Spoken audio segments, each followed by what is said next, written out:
Hello everyone, hope you all are doing well. Welcome to Diplomats Desk. I am your host Meet Shah. Have you ever wondered why a tweet from a world leader can make fuel prices rise?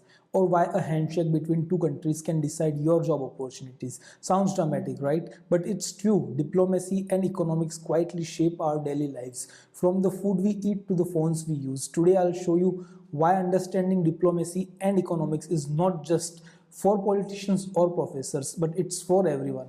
Let me take you back to the 1997, the Asian financial crisis. In Thailand, one decision of unpegging the currency from dollar triggered a chain reaction across Asia. Millions lost jobs, market crashed, and yet only a handful truly understood why it happened. Fast forward to 2020 when COVID-19 hit, we saw supply chains break, oil prices go negative, and central banks print trillions overnight. Again, people ask why is everything so expensive? If you had even a basic understanding of how economics and international relations works, none of this would have felt like a magic or mystery. It would have made all sense. Think about diplomacy as the world's group chat.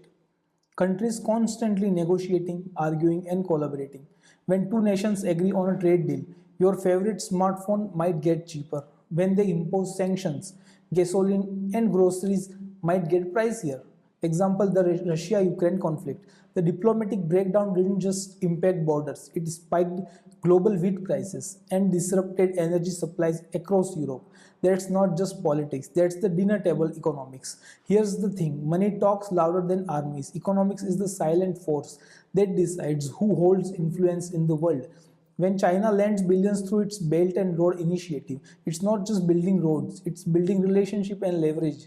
When the US raises interest rates, it's not just fighting inflation, it's shaking up the currencies from India to Brazil. So when you understand economics, you don't just follow the news, you decode power. Understanding this concept is not just about world affairs, but it's about your affairs. Knowing how interest rate works help you choose better loans. Knowing how trade policy changes can affect job helps you make smarter career choices, and knowing how global supply chain works might help you to start a business other don't see coming. In short, you stop being just a consumer, you become a strategic thinker.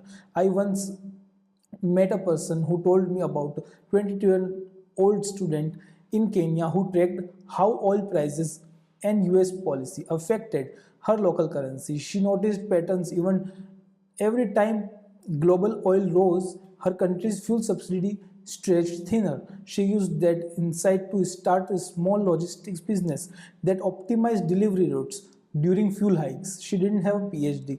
She just understood the dance between diplomacy and economics and turned into opportunity. So here's the truth. Understanding diplomacy and economics doesn't make you an expert. It makes you aware, and awareness is power.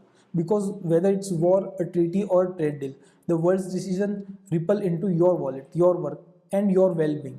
So next time you see world leaders shaking hands on TV, don't change the channel. Ask yourself what's really being traded here. That's the mindset of someone who is ready for the future. If you enjoyed this video, hit that like button, subscribe for more insights, and let's make sense of the world one smarter decision at a time. See you in the next one.